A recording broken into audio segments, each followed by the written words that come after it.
Hello everyone and welcome to Real History. I'm your host Jared Frederick, and for this special segment from Sainte-Mère-Église in Normandy, I am joined by my friend and host of World War II TV and also an excellent author, Paul Woodadge. Paul, thanks so much for joining us here. I'm happy to be here. All right, wonderful. So we are standing here at the bottom of this iconic church in the midst of this famous World War II battlefield. And well, first, before we do that, tell us a little bit about your channel. Oh, well, I started it during COVID, during lockdown, and it's grown to be something beyond that now. I've done 750 live streams. They're always live. I have a historian on, and for a theme week, we will tackle Eastern Front one week, Pacific naval battles the next week, and people come on, people like John McManus, James Holland, Alexandra Ritchie, and we thrash a subject out for an hour and a quarter. And I think the truly brilliant thing about your channel is that it truly does give the global perspective. It's not a niche, you know, it's not pigeonholed in just one topic within this broader story. You do an excellent job.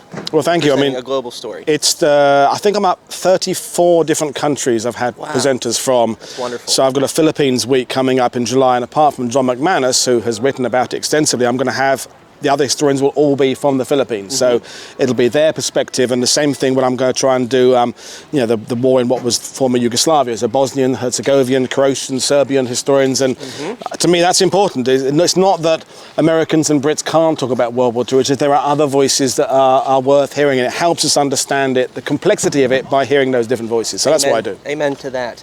You can find a link to his channel, World War II TV, as well as his new channel, World War I TV, in the links below. So our channel, of course, is a largely history versus Hollywood sort of channel, and this is the setting for really one of my favorite scenes in a war movie, and that is Daryl F. Zanuck's 1962 film, The Longest Day. So perhaps you can break down for us exactly what happens in that scene.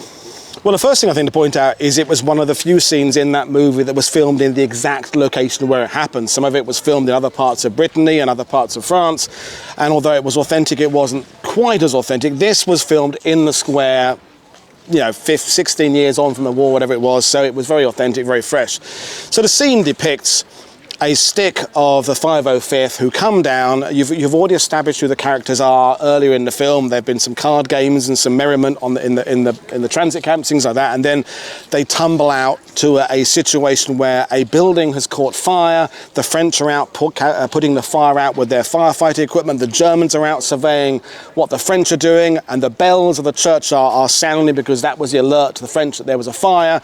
And into this midst tumble these paratroopers, and you particularly follow the one paratrooper, Private First Class John Steele, played by Red Buttons, who in the movie gets caught up on the church there, and there's all lots of things with his knife, and he drops his knife and he looks at the Germans below and they look at him, and there's machine guns, and I watch that movie every year to kind of refresh myself, and I kind of do other things when it's on, frankly, and I kind of look a bit at that and I look at my phone, but that scene always grips me because it's really well done, and I think you believe the same thing. It's very effective cinema.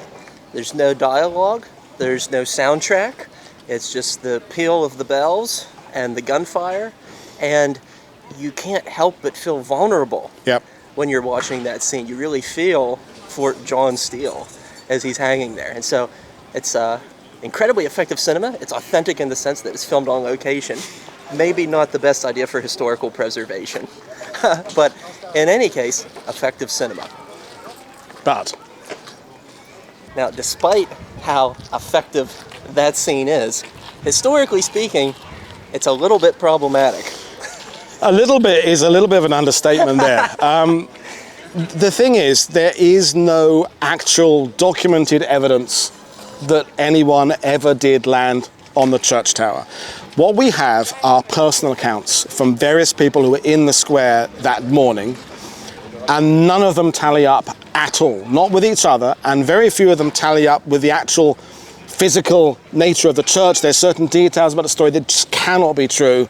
There's aerial photos, there's things like that that don't match up to it. And what's interesting is you can't disprove a negative. So people say to me, so you now think that he didn't land there? And I said, well, I don't think he landed there, but I can't really say that. What I can say is there's very little evidence to suggest that he did. And that's where we are with this. And the problem is, you have to go right the way back, peel down the layers and look at what was written about at the time. This story has become an industry. You can buy models of the church with a mannequin on it in the museum over there. There's art prints with the church on it with a parachute there. It's in all the books. So many veterans since the war have now added the fact, yes, I remember when I came through the church, the town, I saw the parachute on the church. Even 2 or 3 days later, they claim they saw the parachute there, etc., etc., etc. But there's really nothing there when you actually go back. It goes back to 14 words. When Cornelius Ryan was assembling the story of The Longest Day, the book that became the movie, one of the questions in the survey to PFC, John Steele, was, well, it was to everybody, it was, where were you at midnight on June the 6th? And he said, I was hanging from a church tower in Normandy, and refers to Sainte-Mère-Église, and it's 14 words, he says. And then later on in the same interview, he talks at great length about how he was captured and how the Germans stripped his belt off him, they cut his shoelaces or something like that. He does 90 words, geeky, 14 words first bit, 90 words later on. And I got a lot of this information from the historian Marty Morgan, by the way. Yes. And you did a very good episode on your we channel, did. so check that out. So the questions are, why did he spend a lot of time talking about being a prisoner, but only this 14 words, kind of dismissive, oh, I landed on a church tower? Was it just almost a throwaway comment that we weren't really meant to take seriously? I don't know. Either way, from that, the legend grew and grew and grew. And once the movie came out, yes, it became inserted into everything. And yet Alexander Renaud, the mayor of Sainte-Mère-Église at the time, in his first accounts written after the war, he never mentioned anybody landing on the church. And then later on, he remembered, and others remembered seeing the parachute on the church. And I'm like, but surely that would be something you wouldn't need to be reminded of that. Correct. That would be quite an event. So there's lots of problems with it. And I mean, one of them, for example, is that his account never stays consistent, which is often the case. You know that with being a historian. He died in the late 1960s, which is possibly when the real examination of these accounts began after that. Then it was more of a journalistic writing, Cornelius Ryan, people like that. They were journalistic rather than historically trained. And if he'd lived longer, maybe people have kind of sat him under an interrogation lab and said, look, you said this. Can we try and make sense of it? But he died before that process could happen. And his story isn't consistent. And the one thing it falls down on is if he was hanging off the side of the church and the mannequin is up on the wall of the church, the side of the church facing the square, if he landed on the church, it was more likely to be this side facing us because of where we know details were in the square. But the thing is, he talks about being pulled up inside the church by Germans. But that doesn't tally up with what the Germans said. His version of being pulled up into the church tower does not conform with the reality of what the space is like when you're up there in that church tower. There just isn't the space to bring someone up through the hatch, down the ladder. I've been up there, it just doesn't work. And one of the Germans, Rudi Escher, who was a lieutenant, in some accounts he's over on an anti-aircraft position like a mile that way, then later on he moves himself here, and another guy was Rudolf May was at one point in one version somewhere else, then he moves himself there. The Americans who were in the square at the time, their accounts it just doesn't tie together. And you would think if this was something that had happened, there'd be something more concrete and some consensus there, and there just isn't anything. And of course, neither the book or the movie explain how he got down. That's a gap in the narrative, which is a further red flag, historically speaking. And how long he was a prisoner seems to change as well, from a couple of hours to a couple of days. And we don't want to start analysing someone who's not here to defend himself, but he wasn't married, John Steele. Like a lot of veterans, he seemed to have a little bit of an issue with alcohol. He was able to come over to Europe on these paid trips and tell stories, and I think over the years, as we know happens with veterans and all of us, the stories just grew and grew a little bit, and by the end of it, it had just become a different thing to how it was at the beginning. And the thing is, and this is the real point I want to make, is that even if it was true, even if he did land on a church tower or was taken prisoner, it doesn't matter.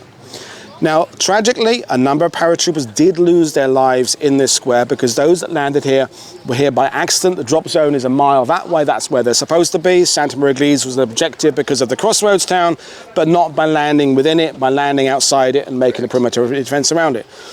But all the focus on him is taking attention away from the actions that are really important around here. Just north of town, Turner Turnbull, 505th, Silver Star action holding a roadblock there. You've got all the fighting at Lafayette, James Gavin, John Red Dog Dolan, Marcus Heim, all those guys, Charles de Glopper, earning the Medal of Honor 2 miles that way. You've got the defensive town on the south of town, you've got all the battles in Fauville, you've got everything else, etc., etc., etc. All that is far more important than this incident here, which is a sideshow, a tragic sideshow for those who died in the trees around where we're standing. But it's taking attention away from what really matters. Mm-hmm. And as we often say on this channel, what frequently occurs is that when the legend becomes fact, the legend is printed. And I think the story of Sainte-Mère-Église is a prime example of that. But Paul, thank you so much for joining us on this episode. Yeah, well, thank you. And be sure to check out his channels, World War II TV and World War I TV. Once again, you can find the links for those channels in the links below. Be sure to visit them and hit that subscription button. Thanks again for joining us on Real History.